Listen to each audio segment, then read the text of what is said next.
All right, so we're going to talk about communication. I mentioned to you before that communication is one of the biggest issues in marriage, not just marriage, but actually it's one of the biggest issues in about any relationship you can think of in the business world, in the church, in politics. It's just a huge, huge problem or problem area if it's not addressed or not handled correctly. And marriage relationships are not immune from that. So we're going to talk about that, how to maybe deal with some things and aspects talked about the last couple of weeks, how to deal with conflict, and this goes right hand in hand with that. So let's begin with a prayer and then we'll get started. Father, thank you for being a God who so cares about us and has provided everything that we could need, and that you have provided for us so much more than we could ever deserve.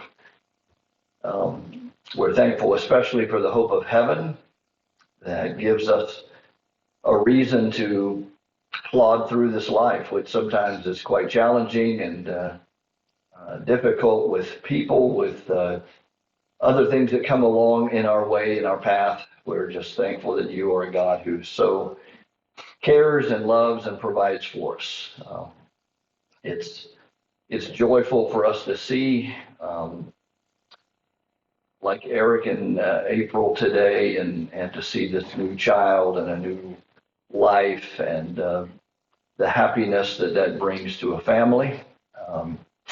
And we also know, Father, that there are struggles and trials. So we're praying for your special care over her and over all of the children, and over us as we try to make our way from here to eternity.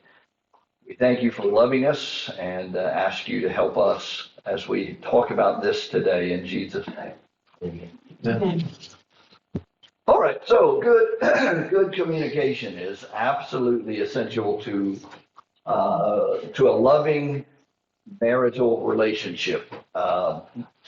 Ro Howe, or Ho, I'm not sure how his last name is pronounced, in the Miracle Dialogue said, dialogue is to love what blood is to the body. When the flow of blood stops, the body dies. When dialogue stops, love dies, and resentment and hate are born. But dialogue can restore a dead relationship. Indeed, this is the miracle of dialogue. So let's maybe start out the first thing by addressing what is communication. This is your cue now. Conveying your feelings. What? Conveying your feelings, what your needs and wants. Conveying your feelings. Okay, your needs, your wants. Okay. What else would you say about communication? You want Webster's definition, like the conveyance of information between two entities? No, I don't want. No, I'm just. No, I'm just kidding. So what would you say, Ryan, would be the Webster's definition? That was it. Oh, okay. No, I think, communication, and somebody just mentioned it can be so much nonverbal and verbal. Just, you can really say a lot by not saying anything. Okay, all right. What else would you say about communication?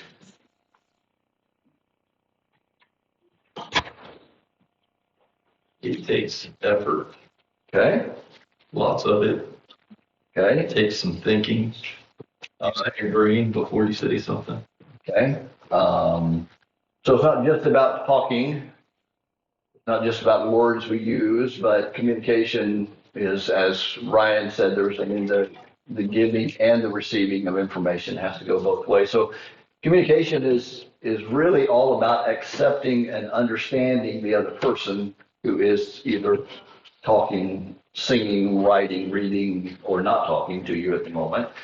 But communication is more about the accepting and the understanding of what's going on than it is just the words that we say. It doesn't necessarily mean that you agree with what they say, but it means that you respect them and what they are trying to convey to you. Thus, communication is more than just words.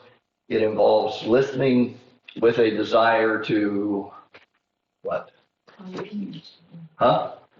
Understand, right. So it's not just the words, it's not just hearing the words, but it's hearing with the words with the desire to say, okay, I see what you're saying. So Melissa and I can talk, and she can use words, and I can hear the words and not have any clue what she's talking about, right? Yeah, okay. Or you and your husband or wife. I mean, it happens all the time. The words are being spoken, and I even can hear the words. I maybe even know what each one of those words mean that she just used. Intellectually, I know that. But when she's done talking and I say something that's completely off the wall from what she was talking about, that says what? I wasn't listening, or we didn't communicate. I mean, there was a communication going on. I heard the words. I could even nod in assent or disagreement with what she's saying, but I still didn't understand the words. So communication is not just hearing the words, it's not just saying the words, but it's actually a desire to understand. So the reason I say this, and I mentioned this before, David Mace, who is an international marriage authority, he says poor communication is the main problem in 86% of all troubled marriages. So one of the primary roles of a marriage counselor is to be a coach and to help people better communicate, the husband to his wife, wife to her husband. That's one of the primary responsibilities in a marriage counseling relationship of a marriage counselor. The other is to be an uninvolved third party, usually, to listen and say, well, yeah, but, and have you thought of, and so on and so forth. But communication is a huge issue and can be a huge problem in marriage. So with that said, I want you to take your Bibles and turn with me to Genesis chapter 11. Genesis chapter 11, verse 1. Now all the earth used the same language and the same words. I'm reading out of the New American Standard. And it came about that as they journeyed east, they found a place in the land of Shinar and settled there. Then they said to one another, come, let us make bricks and fire them thoroughly. And they used brick for stone, and they used brick for stone, and they used tar for mortar. And they said, come, let us build ourselves a city and a tower whose top will reach into heaven, and let's make a name for ourselves. Otherwise, we will be scattered abroad over the face of the earth. Now the Lord came down to see the city and the tower which the men had built. And the Lord said, behold, they are all one people, and they have all the same language. This is what they have started to do, and now nothing which they plan to do would be impossible for them. Come, let us go down there and confuse their language so that they will not understand one another's speech. So the Lord scattered them abroad from there over the face of all the earth, and they stopped building the city. Therefore it was named Babel or Babel, because there the Lord confused the language of all of the earth, and from there the Lord scattered them abroad over the face of all the earth. So, what was the pursuit, what was really the desire of the men there in Genesis chapter 11? What is their purpose of their desire in building this tower? So let us make a name for ourselves. Okay, and he said they want to build right up to heaven. I don't know that they mean into the very portals of where God is, if that's what they had in their minds. But the idea is we're going to build this tower. It's going to be, you can see it from anywhere, everywhere. So we always have a place to come back to as far as that goes. But we want to make a name for ourselves. We want to be somebody. We want to do something. So how is that wrong if that's what it was? To make a name for ourselves. I mean, isn't that what a lot of us want to do? We start a business and we want to get a business going, and we like to make a name for ourselves. Or we're an athlete and we want to get involved. We want to be this or this. We want to make a name for ourselves. What's wrong with this? You're putting that before pursuing God, or you're trying to be like God. Okay. That's the problem. Okay, that certainly is a problem or issue. And in the very beginning, if we go back to the very beginning when God created man, what did he say? Be fruitful, multiply, what? And all stay in one place. No, he said to go fill the earth. I mean, I think there was this idea of dispersing and going, and yet they're saying, no, let's all stay here. We'll make a name for ourselves. We'll be one. We'll be united. We'll stand together. And so what does God do? Disperses. Well, Language. okay, how does he do? How does he do?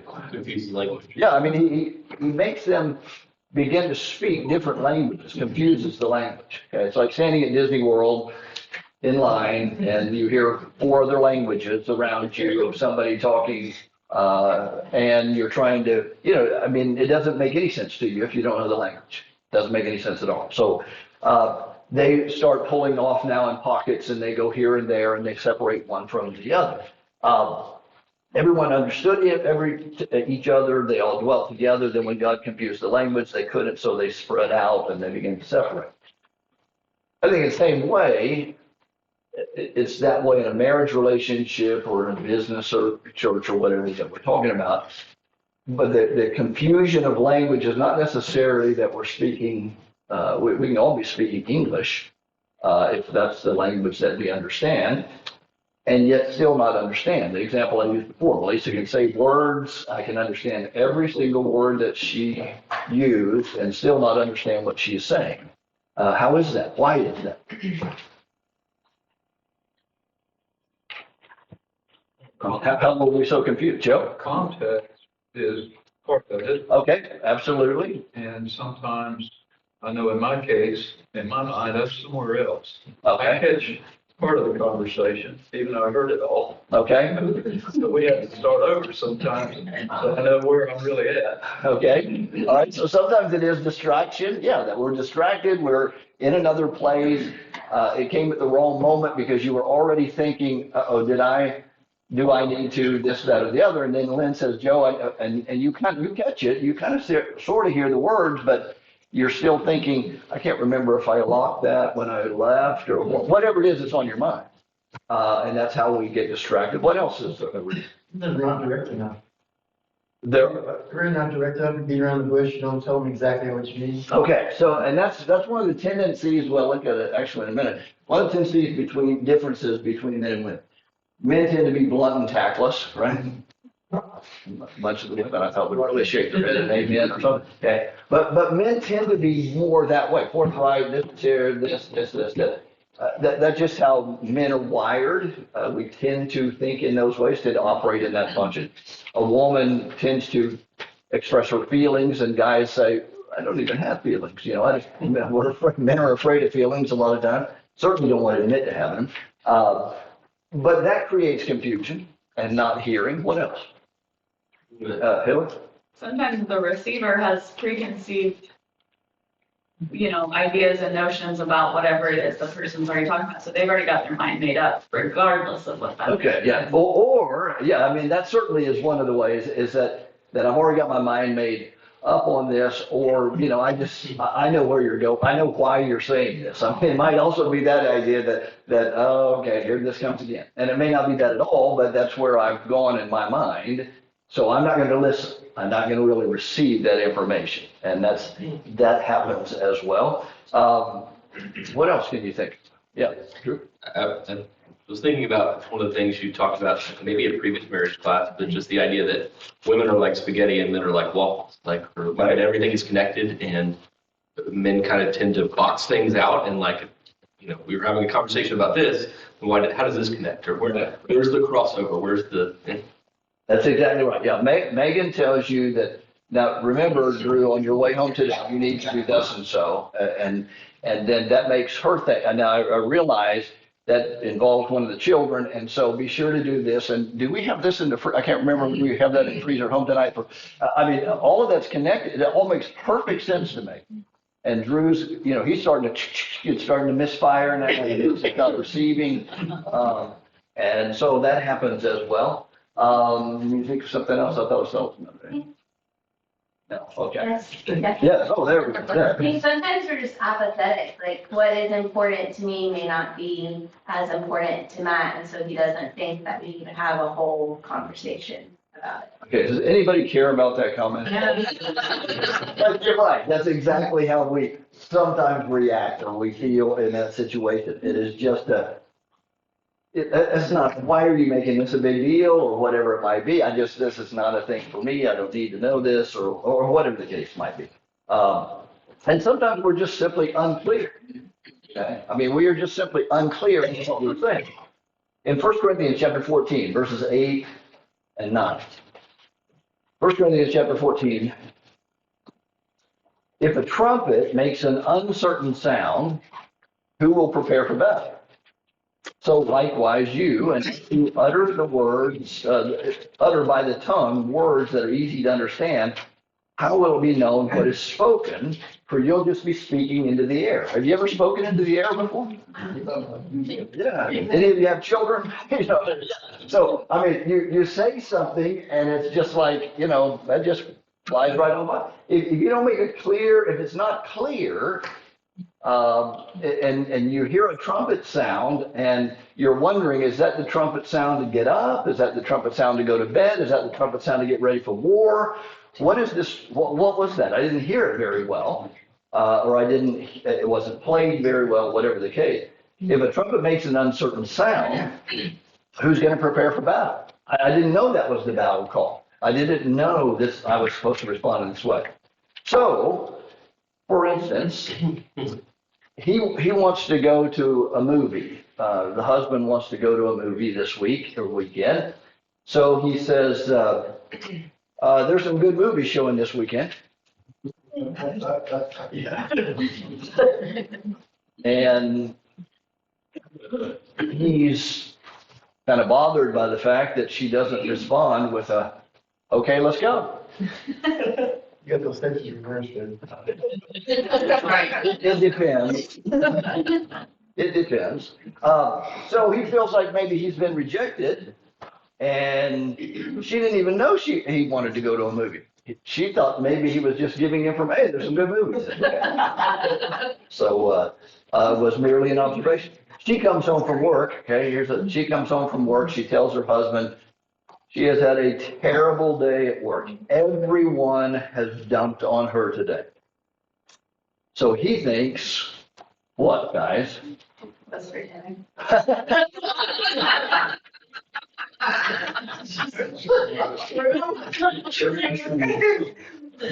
Matt is ruled by his son. What's for dinner, or are you interested? Yeah, okay. So she says it's a terrible day. Everybody's dumped on me. He thinks she's really upset. So the best thing I can do is stay clear, right? Not say anything. I'm just going to back off. Okay, she's had a bad day, so I don't want to push the wrong button. So he backs off, and she thinks what? He doesn't care. I just told him I had a terrible day, and he doesn't. Where is he? He's out in the garage, or whatever it is. So sometimes we're unclear in how we convey the information, and I have to say, Melissa's become wonderful at this when there's things in our life, in our marriage, in our relationship with the kids, whatever, that she'll say to me when she thinks of it and when she remembers as well, just to say, hey, I just need you to listen for a minute. Okay, so for me, that is what? Now, all I have to do is I can just sit and listen for a minute. Okay, Melissa tells me this and this and this, and so I've listened, and now I can ease back out of the situation. But she gave me permission to do that. If she told me, or if she says to me, on the other hand, which she does as well, to say, hey, what do you think about thus and so, or I need your advice on this or your counsel. What would you say about such and such? So then I get to don my cape and be Superman and come in and say, here's what I think should be the case, okay? Or here's what you might want to do, or whatever the case is. So sometimes we're just not clear enough in how we convey what we're wanting to the other person. And that creates its own conflict as well. So let's see, I thought I saw, again, no? Okay. So let's talk about some communication killers for a minute. Wait, before we move to that. So how do we better clarify in those situations? I mean, I gave you two that you might say, like Melissa does to me sometimes, I just need you to listen. What else are some things that you can do to help out so that we're not as unclear as we sometimes thought? Obviously, you do not know. Oh, go ahead. On the movie, you could add in there behind, there's some good ones this week that I'd like to see if we go. Okay, all right. So a little bit more clarity. Yeah, I want to go to the movie tonight, and there's 3 to choose from. I'd like to go. Okay. Do any of these interest you, or something along those lines? Okay, you might say. But you're letting your desire to be known. Yeah, I'd like to go. Are you interested in going to a movie this weekend? What else? So when April will come home and say she's had a bad day, similar to the scenario that you said, she will say, I've had a bad day, I need you. Okay. So instead of saying I've had a bad day and being grumpy and whatever, which makes me want to give her space, she says I need you, which means, okay, it's time for me to, step in. Okay, so I might need, as I think it was Paul Faulkner, Dr. Paul Faulkner, who said, he said, sometimes you just need to moan with her. So you just, and so you listen and you care, and then you ease back out of that situation, possibly. What else can you think of? Check and see how many laps are left in the race before you walk in to have the conversation, because, it's the final 5, he always says, why did you wait till the last 5 laps? of the race? I didn't know there was 5 laps. I've been working the last. Okay. So again, timing, like we mentioned last week on dealing with conflict, so timing is a really important issue because, both of your work schedule's been really pressing and all this kind of stuff, and now you come in with this, and it's like, why are we dealing with this now? Or why didn't this come up the other day? Or whatever the case is. So yeah, trying to recognize timing and be clear about that. You think of something? Yeah. Because sometimes we assume what the other should know, but sometimes we just need to say it out loud. I do it at home, I do it at work. Sometimes I just have to say the obvious out loud, so it's said out loud, so there's no assuming the wrong thing. Okay, yeah, and that really ties into what Hillary had said earlier about assuming I know where you're going, but I'm assuming you understand what we're talking about, and you're sitting here thinking, I don't really know what we're talking about. Okay, I'm not following this, and so sometimes it is just a matter of I'm talking about this or that. You talk to somebody who, you can tell their wheels are turning, and then they're in the middle of this thought, and then they bring you into it, and you're going, what in the world are they? Whether that's your spouse or just somebody at work or a neighbor, what they're talking, somebody, but the wheels have been turning, and they pick you up in the middle of the thought, and you just have absolutely no clue where in the world this came from. So sometimes it is giving that context of being able to say that. Okay. Practicing this all the time. You can't wait until you have something big to talk about to try and pull out these skills to communicate. There's times that I do that all the time to Matt, and he's like, what? And so I'll be like, oh, well, I saw this sign on the side of the road, which made me think of it, like explaining how my brain works. So then when it is something that's a bigger deal, yes. Okay. Well, that's what Drew said about the spaghetti weave. That all these things are interconnected most often for women. Okay? That's I don't want to overgeneralize, but that is basically true of women. That because feelings and emotions and relationships are all interconnected, that it all touches like a plate full of pasta. You have this plate spaghetti in front of you. You can't follow just one noodle. They're all touching and intertwined. A guy looks down and he sees a waffle that you've got squares right in front of him, and every square gets 1 drop of syrup and a little bit of butter or whatever. that's just how it is. And the guy's in his work box, and the wife has talked about 3 different things, and all his mind starts short circuiting because he can't figure how that affects the work box that he's in right now. And it's just really difficult in that regard. So here's some communication killers, just so we can avoid them. First of all, dishonesty, being harsh or unkind, harsh and unkind words. Sarcasm, that's a hard one for you to.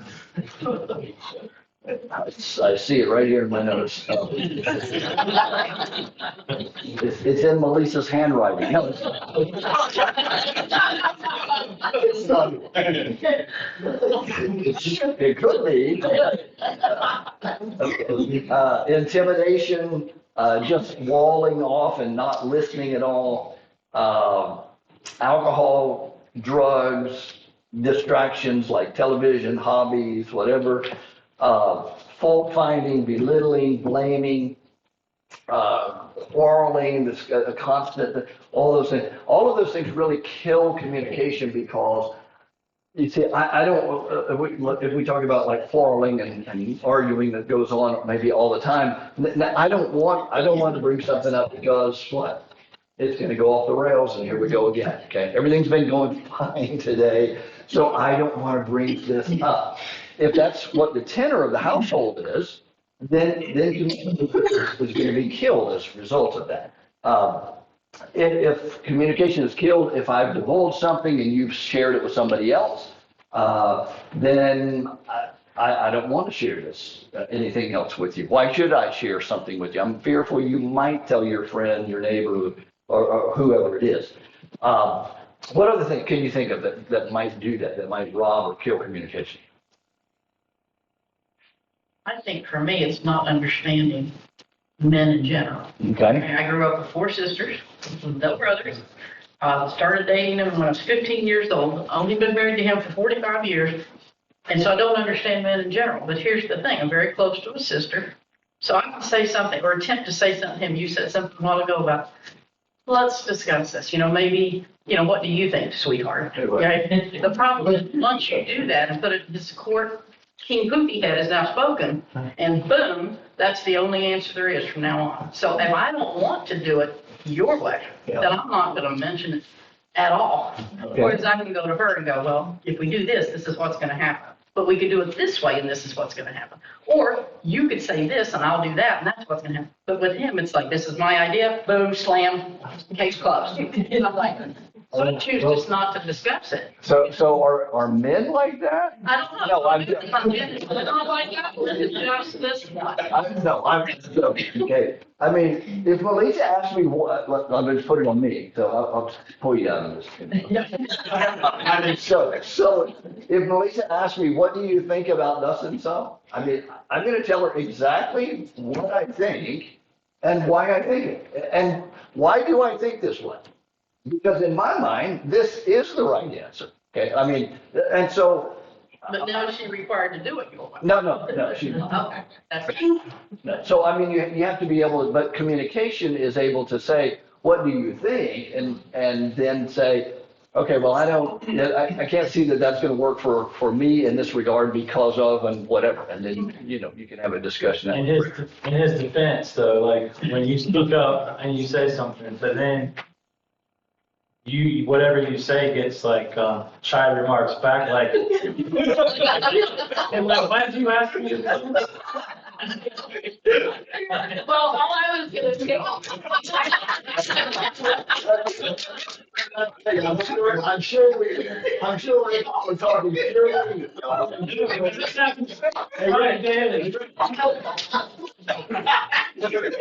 I think the hard part living, well, this brother especially is, he does this, my husband does this. They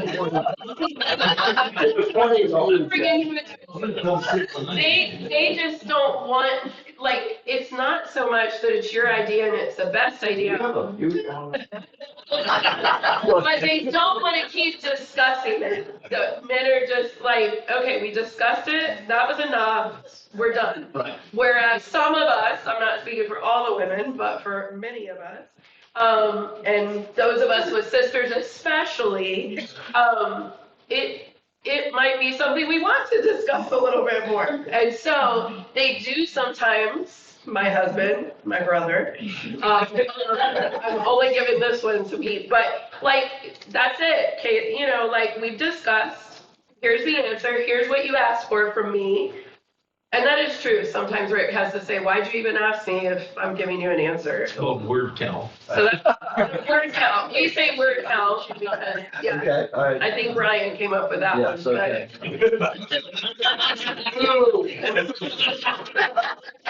them all.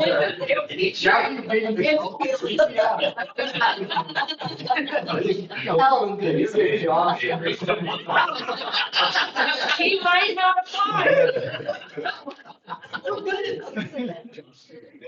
Since they're quiet.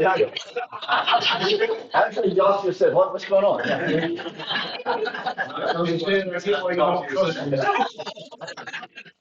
There you go. So let's talk about gender differences, shall we? Okay, so here's part of the reason this is the case. Okay, it's actually right here on page 3. It's his handwriting. All right. So here are some gender differences that show up in communication, all right? Men tend to do this. Men tend to thrive on autonomy.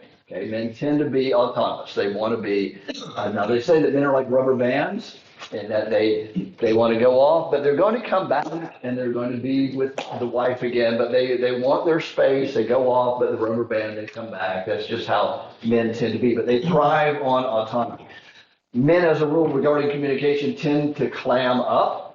There's a book, by the way, I hate these stupid titles, but men are like clams, women are like crowbars, and that's it. But the idea she is trying to get this information out of him.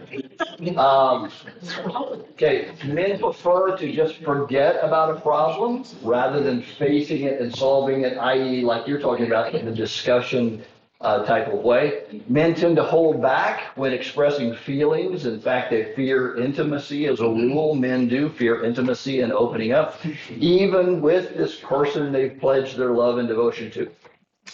But here's probably the biggest, I think, the biggest separation is that men tend to focus on facts and women tend to focus on emotions or relationships.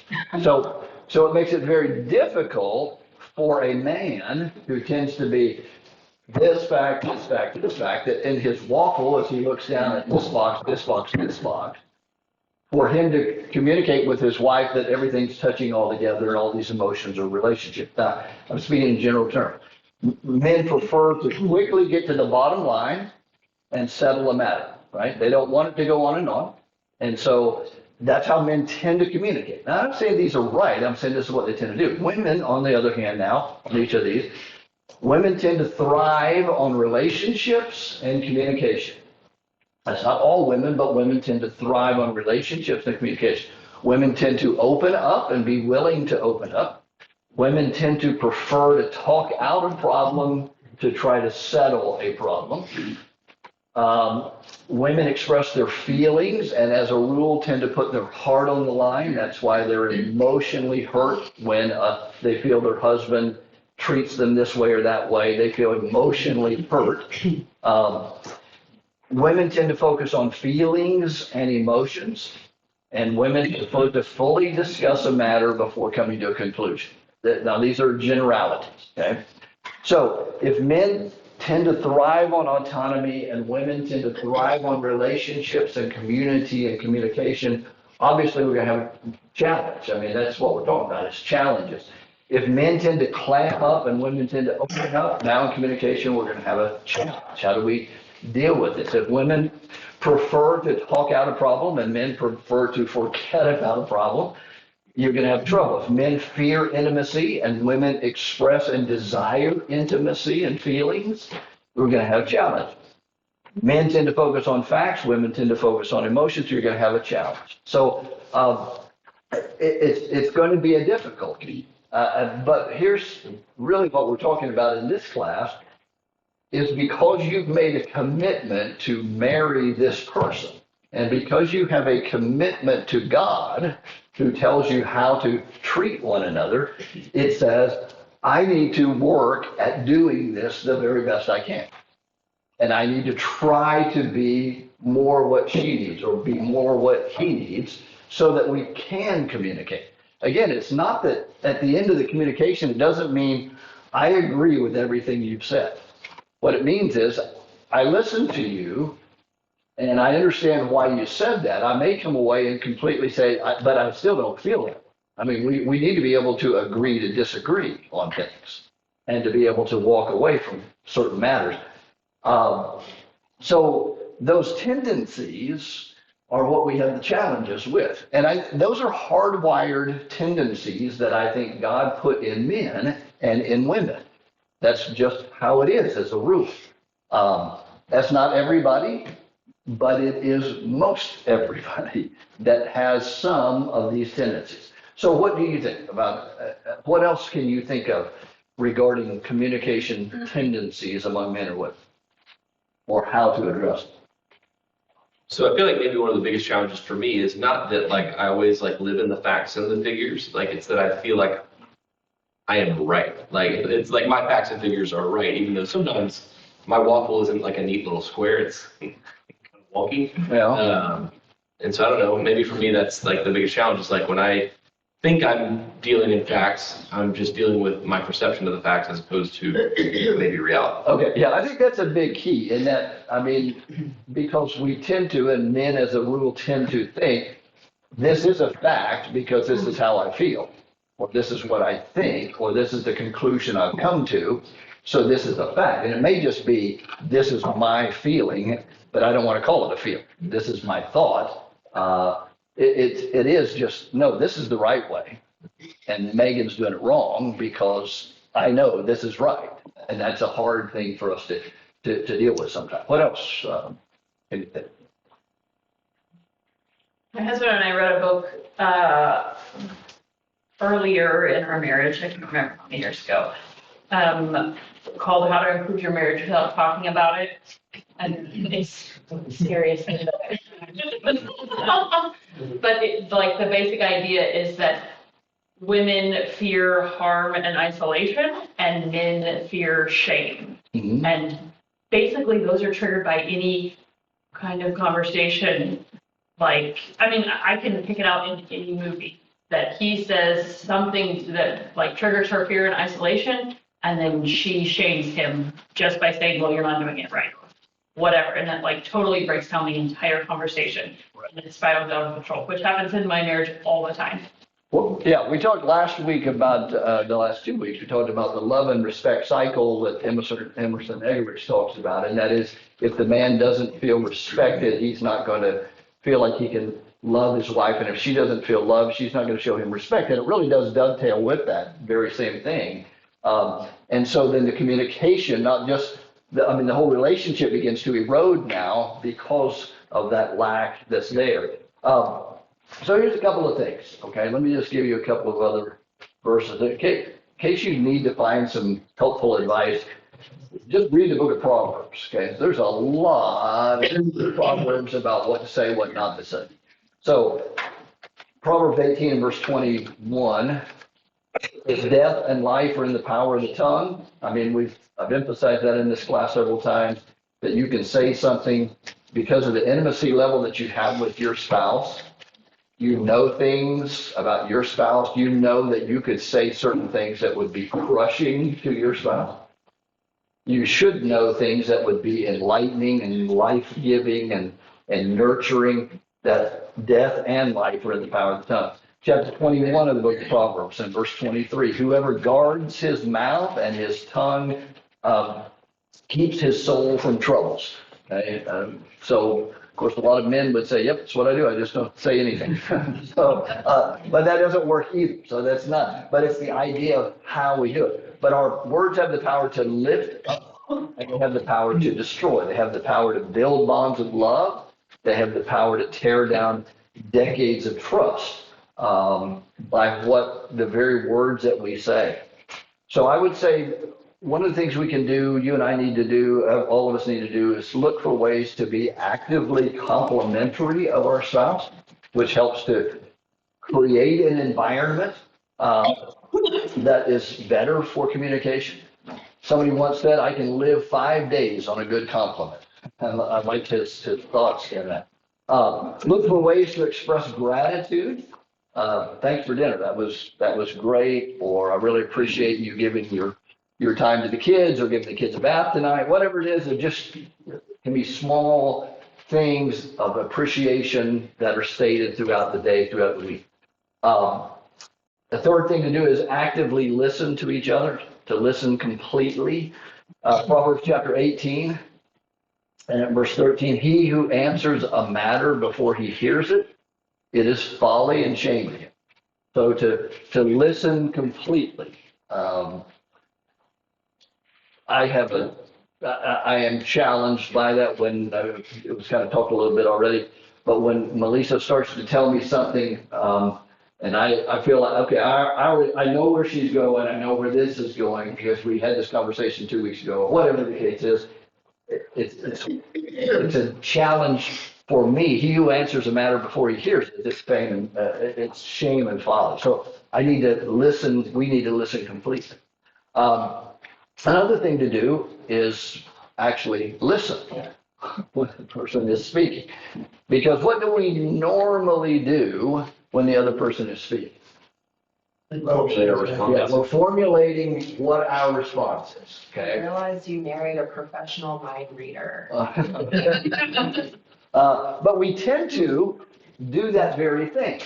But we could, if we would pause before we reply, it would make that much more sense. Proverbs 15 and verse 28, 15:28. The heart of the righteous ponders how to answer, but the mouth of the wicked pours out evil things. So the idea is your spouse says something to you and you listen to that and you think long enough to make a sensible response that says, I heard what you said, here's what I think, or here's how I feel, or here's whatever the situation is. And it's really good to try to remove distractions, especially if it's something important. I mean, it's different if you're saying something that's not all that critical in communication, but turn off the TV, close the laptop, put down your phone, whatever you need to do to say, okay, I'm going to try to actively listen to what you're telling me. I would say actively watch your tone of voice, avoid yelling, screaming, foul language, avoid that, avoid sighing, avoid rolling your eyes, and that's watch your body language, okay? Be careful about finger pointing, hands on hips, got your arms folded across your chest as you're listening, which is saying that ain't nothing getting through, okay? Nothing's going to cross over and get through here. And of just turning and walking away from somebody who's talking. I mean, it's just an insult to them. So actively watch those things. Let's see. Somebody else have anything? I'm going to give you some cures real quick. Never use conversation in the absence of it to punish somebody. Never use conversation or the absence of it to punish. Be transparent and open when you discuss matters with your spouse. Share your likes and dislikes, concerns, agreements, disagreements. Open up your feelings and express them. Actively listen, as I just mentioned. Learn to accept or ignore criticism. Confess your faults immediately. Don't put it off. Love verses on that we could talk about. Proverbs 28:13, James 5:16, others. Speak clearly and completely. Try to don't take it for granted. Things you guys have already said. Watch your tone of voice, so on and so forth. So anyway, we've got a couple more classes left, and then you guys will just be everyone in here a perfect marriage. No troubles. If you have any troubles, I'm sending you to Melissa. Thank you for being here. Appreciate it. Yeah.